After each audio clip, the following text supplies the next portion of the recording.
Okay, now for our final presentation, Intercampus Shuttle Opportunities for Efficiency and Service Improvements. Good afternoon, everyone. Thank you so much for being here. My name is Gabriela. This is Sophia, and we are the Intercampus Shuttle System team, and we'll be presenting to you.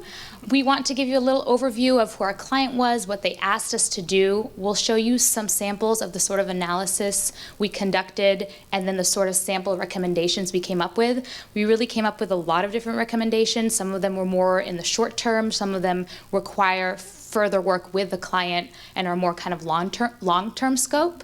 And at the end, we'll talk about takeaways that we had. So, our client was Columbia Transportation and the Office of Environmental Stewardship that together run this inter-campus shuttle system. For those of you who don't know what this is a free shuttle for students and faculty that runs between the different campuses, whether it's the Columbia University Medical Center, Harlem Hospital, all the way down to 96. They're powered by 3 buses. There's 3 different lines and different colors. The buses are all rented from Academy, and these are big buses. These are 35-person buses. They run throughout the day, Monday through Friday. There's also an evening bus, and we're not talking about the athletic shuttle and the Lamont shuttle, so that was out of our scope. This is just a map of the lines where it runs, so all the way down to 96, like I said, all the way up to 168th, to Harlem Hospital, and there's also lines that run all the way to 125th, which is right by Metro North. There's a commuter shuttle for people who commute into the cities. So the overall goal of the shuttle is really to provide timely, comfortable, reliable, safe, and convenient connection between the universities. It's to make our lives easier, to allow faculty and students to really conduct their learning activities and work activities as best as possible. Our client asked us to look into what is existing at the moment, the existing inefficiencies of the shuttle, and propose solutions. We were supposed to specifically look at these 3 lines, so these are just connections that we were to look at. So our solutions also talked about overall things we could do for the shuttle, as well as looking at these 3 lines. We tried balancing rider satisfaction, the cost of the shuttle to the university, as well as the environmental impact. So this task that was given to us fits really well under Columbia's new university sustainability principles that came out in 2016. These are just 2 examples of the principles, but Columbia is trying to foster a culture of sustainability. It's trying to practice what it preaches. Public transportation in itself is already a sustainable solution. It reduces traffic congestion. It has health implications because it reduces air pollution. It also is a free shuttle, so there's social implications as well. So it's already a good system, but we were tasked at trying to make it even better. So our overall methodology was to spend about half the semester looking at the existing inefficiencies. We did this in a lot of different ways, and we'll show you in a second a sample of things we kind of did. And then through those inefficiencies, try and come up with solutions that we wanted to analyze to provide recommendations to the client that would be user-friendly and accessible, also in the short term and in the long term. So we're just going to show you a little overview, like I said, of our analysis of inefficiencies as well as our solution analysis. So we tried to compare the shuttle to different other transportation methods. So we have a cost intensity of different transportation methods. So if the cost is low, that means it is more efficient. When the cost is high, it is less efficient. So you can see here that Columbia Shuttle is more efficient than using Ubers and taxis, for example. So that's off the bat we said, okay, that's not a solution we want to look into. And yet it is still less efficient than MTA, subways, and buses. We also calculated total CO2 emissions for each of these, and the shuttle this time scores a little less good. Still, the subway leads, and the Ubers and taxis, interestingly enough, actually have less emissions. Again, these were the sort of things we were looking at to help us with coming up with solutions later on. We also conducted a calculation of the environmental footprint of the shuttle. We came up with these final figures that annually the shuttle emits 189 metric tons of CO2. That's about 40 gasoline-powered cars annually. And the total social cost of the shuttle, which is again a combination of environmental cost and numbers from the EPA and Ricardo and other sources that try and put a number value on air pollution and health implications, was $16,800 US. So again, when thinking of solutions, we were trying to see how we could reduce these numbers. We also were given a huge database of ridership, and we cut this database in a lot of different ways along semester lines and weekly and per anything you could think of. And this is, again, just an idea of what we did. So we looked at ridership between student and faculty. Again, this showed us that maybe we had to pay attention to faculty and their needs when coming up with solutions to improve the shuttle. When we looked at data that was qualitative, we could see that actually 96% of people are already using sustainable measures of transportation. So we realized that we weren't really trying to increase ridership overall, but rather just make our shuttle at Columbia as efficient and as best as possible. We zoomed out on the macro level and looked at lines of the different shuttles per semester, again, trying to address low ridership and high ridership peaks and see what was going on, why it was going on, and how we could improve or adjust the shuttle system or buses to fit the ridership, basically. Overall, we created a cost effectiveness analysis using what I was talking about before, and Sophia will explain to you exactly how we did that. Yep. So we wrapped up our sort of part one analysis of the existing efficiency of the shuttle system by doing this cost effectiveness analysis. So the numerator of this sort of cost effectiveness number that we calculated for each of the routes is the daily operational costs as well as the environmental costs, the social cost of carbon. We divided this by the daily ridership per route. So with ridership increases, the overall sort of cost effectiveness is going to decrease, making it a better line in comparison to other routes. The ridership is low, it's going to take a lot more resources and money to sort of run these routes. So this analysis allowed us to compare the routes between themselves. So we were allowed to look at the Blue Line AM route in comparison to the Green Line midday route, sort of look at different lines where they're going as well as different parts of the day. So the lower the number, as I said, indicates sort of a better cost effectiveness, and it indicates higher ridership. So we noticed that the morning and PM routes usually have high numbers of commuters during these lines, so their sort of cost effectiveness is a lot better compared to the midday routes where ridership decreases. So this analysis really allowed us to look at the existing inefficiencies of specific lines in comparison to each other. And so after sort of wrapping this up, we moved into sample sort of recommendations that we provided to our client.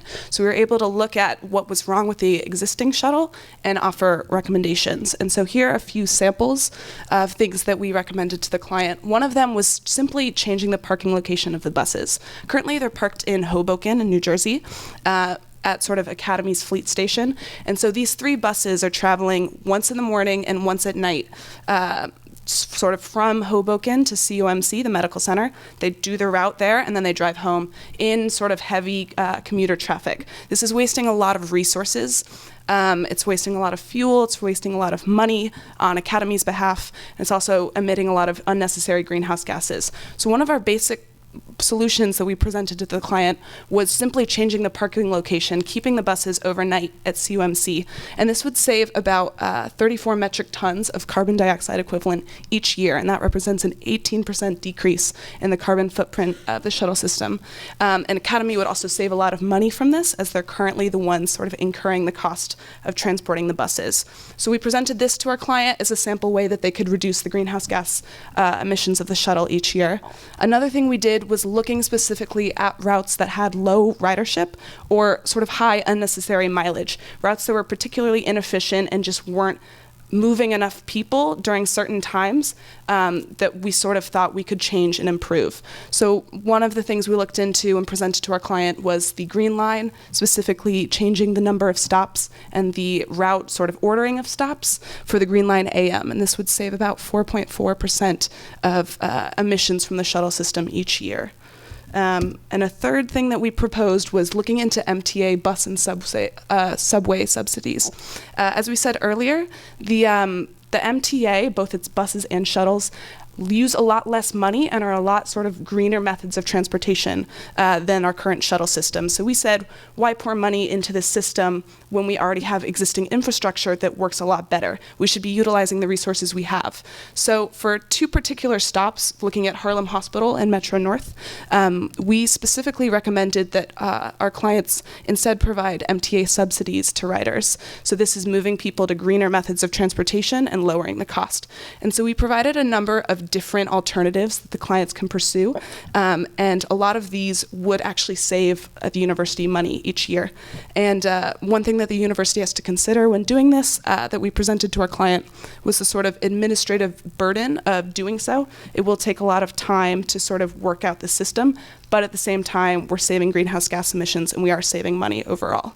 So this is just a sample of things that we looked into, and now we're going to move into some takeaways, what we got out of the project. This was a really, really great project. I think all of our team members would agree. We had really wonderful clients. They were very engaged. They always wanted to meet with us. They answered our emails in a very timely manner. And I think we really felt like we were able to sort of propose solutions and alternatives that they could consider. And we're happy to say they asked us to sort of continue our relationship with them next year, and we are all happy to do so, to sort of work with them to make sure that what we've recommended to them actually maybe happens and we're able to sort of make an impact at this university. Another award of the project was working on complex analysis. We're really able to dive deep, both looking at quantitative data as well as qualitative. And we were able to sort of extract conclusions from all of this analysis that we did and sort of use them to form our recommendations. I think we also gained, we increased our ability to be flexible throughout the course of the project. Sometimes we would sort of go down the rabbit hole of, deep diving into data, and not all of it was useful, unfortunately. But we were able to sort of say, oh, well, these results weren't as promising as we thought they would be. These findings aren't statistically significant. Maybe we should move on to something better. So it was really nice that we were able to sort of keep moving forward, not let ourselves get bogged down by things that weren't as helpful as they might have been. And the last thing that was really a reward of this project was the balanced teamwork. All of our team members really became experts in their sort of section of the project, and we all had our own niches, but at the very end of the project, we were all able to come together, share our findings, and then wrap this up into a very cohesive presentation. So the project came with challenges as well, and these were just a few that we came up with that we wanted to share. So managing the scope was a challenge because we really felt like this project could be a full-time job. And also in part 1, while we were just analyzing the inefficiencies, as well as in part 2, when we were coming up with recommendations, we had to balance breadth and depth. So we had to know when enough is enough, when we had enough analysis or when we had enough solutions, and kind of be careful not to go down too many rabbit holes.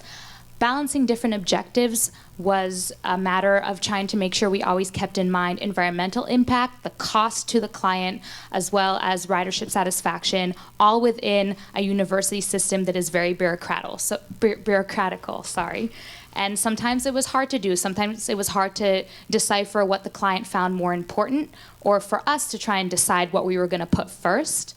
And final packaging also became a challenge because we really wanted this project to be user-friendly. We want the university to use it. We don't want our report to be piled under a bunch of pieces of paper. So it was a challenge for us to make it user-friendly, to make sure that really the university could use these recommendations. And we ended up kind of doing a triple thing. We have a report that's really in-depth and detailed to our client. We also have an executive summary we're writing, and that's maybe for a bit more high-profile people in the university that would like to glance over our work. And we're also providing a database to our client with long explanations of our methodology so they can really continue analysis in the future and just continue our work. So overall, we kind of managed to overcome these challenges, we hope.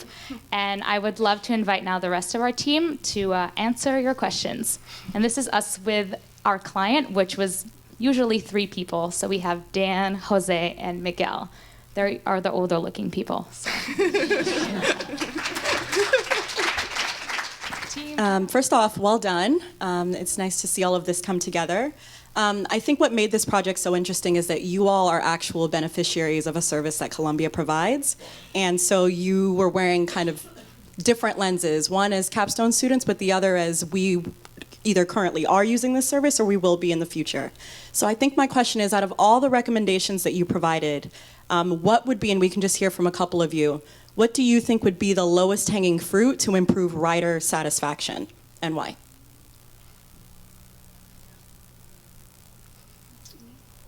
I have an obvious answer. Go. So I think it would be MTA subsidies, and that's because across the board, people who are traveling between Columbia University Medical Center and Harlem Hospital are usually students, and they don't really want to use the shuttle. They said they wanted to use the subway, and that could give them flexibility because the subway runs in all sorts of hours. Also, it sounds like a huge administrative burden, but when we spoke to the client on Wednesday, we kind of realized that it's a bit easier than we thought. If you just used SSOL as kind of a way to see who was in each class, or I know also faculty have a similar sort of thing where you could very easily put in subsidies for that sort of thing. I think that is a low-ish hanging fruit that could really help students kind of move around, because we do like using the subway in New York. Would you agree, or yes? I just thought you guys did an awesome job and came up with some really straightforward, pragmatic solutions.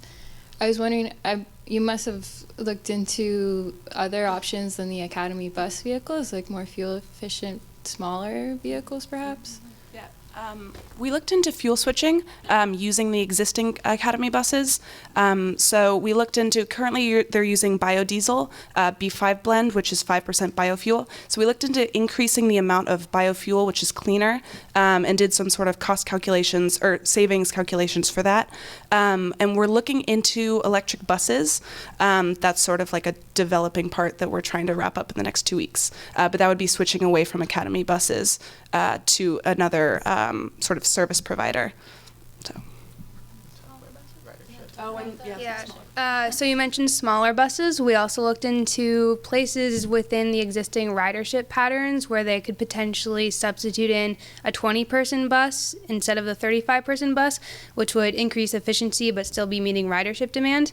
And so we could either do that through renting a 20-person Academy bus, or also Columbia has a 20-person public safety shuttle, which could potentially operate over these routes in the morning or midday. So that's another option we presented to them.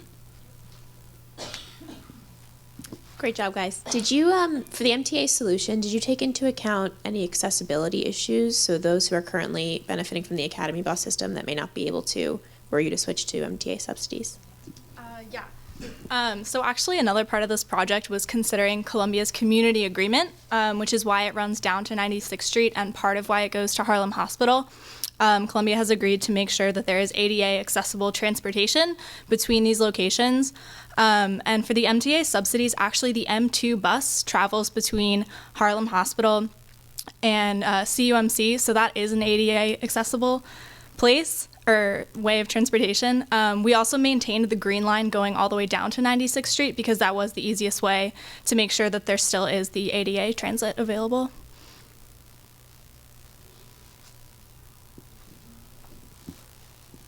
You had mentioned how Academy would save money if they parked in CUMC instead of going to Hoboken, and I'm curious if that money saved is only on gas or is it parking as well, because I would imagine it's pretty difficult in Manhattan. Yeah, so the current way that it works is that Columbia has sort of an annual contract with Academy, and Academy has currently, in the current contract, agreed to pay for transporting the buses between Hoboken to CUMC. So we spoke with Academy's contact for Columbia, and he said that this is something they'd be willing to look into, changing the parking location of the bus. And I presented the cost savings to him. I said, you would save a lot of money. And we sort of talked about the logistical struggles of doing so. And there are a few things to navigate about the safety of the buses overnight. But there are potential savings involved. So our sort of final recommendation to the client, giving all of these considerations, was to sort of work with Academy, pursue further conversations, and eventually sort of work through this in contract negotiation, which I believe they're renewing their contract in the next 6 months or so. So it's sort of, there are a lot of moving pieces, and there would be a lot of things to work out, but it's sort of an easy alternative to look into given the savings for Academy and Columbia's incentive to do so to reduce its greenhouse gas emissions.